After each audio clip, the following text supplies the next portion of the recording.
Free fire খেলো কিন্তু আলোককে চেনো না, এটা প্রায় অসম্ভব।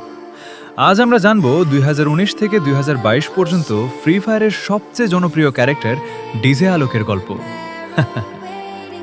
2019 সালে ফ্রি ফায়ার গেমে প্রথম আসে ডিজে আলোক। তার special skill drop the beat প্লেয়ারের এইচপি হিল করে এবং মুভমেন্ট স্পিড বাড়ায়। স্কিলের কারণে খুব দ্রুতই আলোক প্লেয়ারদের ফেভারিট হয়ে যায়। 2020 সালে আলোক হয়ে যায় ফ্রি ফায়ারের সবচেয়ে বেশি ব্যবহার হওয়া character. Rank push, class squad, custom সব জায়গায় আলোক দেখা যেত। প্রো প্লেয়ার রাও আলোক ছাড়া ম্যাচ খেলত না।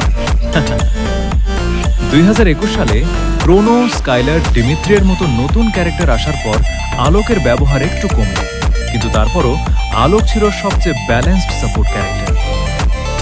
2022 সালে আলোক এখনও টপ সাপোর্ট ক্যারেক্টার ছিল।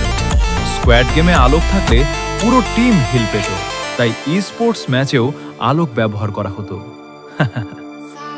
2019 থেকে 2022 আলোক শুধু একটা ক্যারেক্টার না, ফ্রি ফায়ারের হিস্ট্রি এর একটা লেজেন্ড।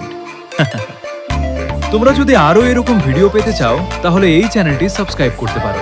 আর দেখা হচ্ছে পরবর্তী কোনো ভিডিও নিয়ে।